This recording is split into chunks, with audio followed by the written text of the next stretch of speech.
charming words from Jesus on Father's Day, right? Rip it apart household, that's what he came to do. We'll get to that in a minute, maybe. What I want to know, though, is where was that woman from last week who was laughing her head off because she thought she was going to have a child in her old age? A promise so ridiculous she couldn't help but laugh. That was just 3 chapters ago in the book of Genesis. And in the verses just before the ones Anne read, she had the son. Like, that's the part we skipped. She had the baby. Woo! But instead of laughing for joy, she's deciding to clean house. She wants that other woman and her son, also a son of Abraham, out of the house. Now, the backstory that we might not all remember is that way back when Abraham and Sarah were not having any children, Sarah gave her slave woman, Hagar, to Abraham for children. Because any children that Hagar had, the slave of Sarah, would technically be the child of Sarah. So if you remember the story from The Handmaid's Tale, Margaret Atwood did not make that up. But now, when Hagar had that child, her place in the household got way up, right? She almost supplanted Sarah as first wife. And so Sarah had to go down a couple of notches. But now she's had her own son, and she's back where she belongs. And she wants the other boy out. And Abraham does it, apparently with God's permission. But it's not wrong to imagine that he sent her out to die. And that's exactly what Sarah wanted. What's going on here? Now, the first thing I wonder is, could there be like another option here? Like, wouldn't it be okay if we just acknowledge that Isaac was the heir and Hagar goes back to her place and maybe Ishmael, her son, just becomes a slave as she is? That would save them, wouldn't it? Even better, couldn't Abraham just acknowledge that he has 2 sons? Maybe one more important than the other and one wife more important than the other? But couldn't they just live in peace, maybe? Or even more, couldn't Abraham have said, no, these are both my sons, and when I die, I'm going to separate my substantial wealth between them, and both of your households can flourish, and I can be faithful to both of these women. Like, isn't there some kind of both and that will get us out of this mess? Maybe. Except I think this story is one that keeps getting repeated over and over again. Sarah wants the other woman and her son out because she doesn't want him to inherit with Isaac. There is not enough for both of them. There is not enough. Not enough love for 2 sons, not enough money for 2 heirs, not enough trust and dignity and confidence for even a family to live together in peace. There's not enough. Does that start to sound familiar? Stories of people fearing there's not enough, and so they have to get their own. I got to get my piece of the pie, and I got to protect it from all the other people who want the pie. And so we build hierarchies where some people get more pie than other people.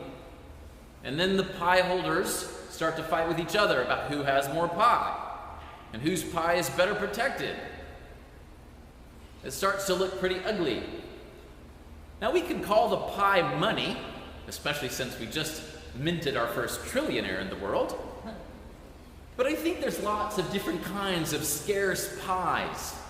Love and respect, money and education, all kinds of things that we value but we think there aren't enough of. And so we set ourselves against one another to keep what we have. Might we have noticed that in ourselves ever? It might run out, so I better get mine while I can, and I better protect it so that no one else can get it. That doesn't sound much like the reign of God, does it? And I think we all know that in the process a whole lot of people get thrown out into the desert. Is there not an alternative? I think both the readings today give us at least a hint of what that might look like. Even though God says it's okay for Abraham to send Hagar and Ishmael off, God doesn't abandon either one of them.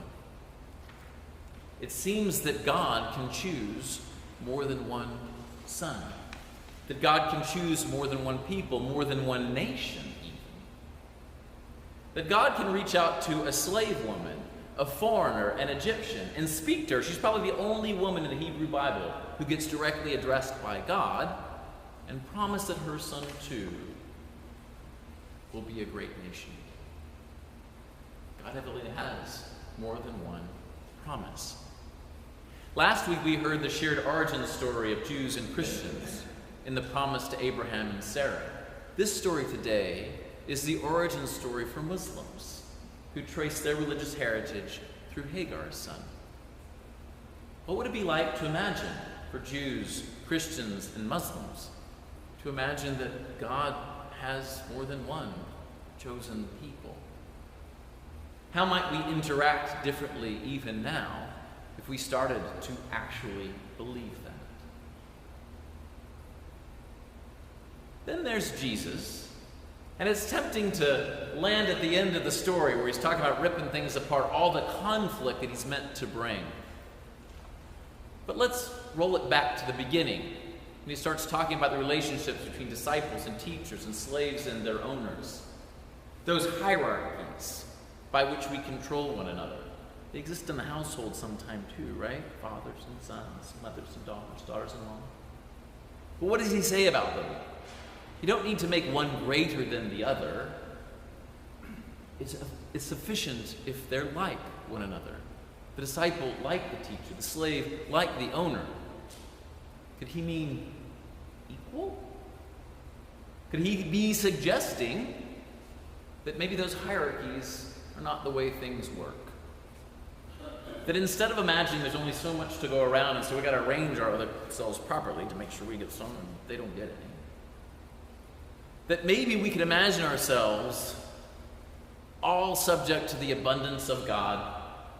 There's enough, more than enough to go around, more than enough money, education, more than enough love and dignity, more than enough houses to go around. We don't need to fight over them. But once we start thinking about that, wouldn't we start to think we would understand why the conflict starts in the household? If we spend our whole lives protecting our pie and arranging ourselves properly, wouldn't we get mad if someone finally said, you know, that's a whole bunch of nonsense. There's plenty of pie for everyone. We could understand that maybe people start fighting one another until they start to believe that no, there's enough. A great abundance. Never going to run out. What would it be like to imagine for a moment that that were really true? There's enough, more than enough, for everyone to go around. What would it be like to let our hands unclench, to trust there's enough pie to share? Even more, what would it be like to help try to create a world in which we treat one another as if we're all more than many sparrows? But the God who counts all the hairs on our head will, with us, make sure that everyone has everything that they need, and there's no need to fight.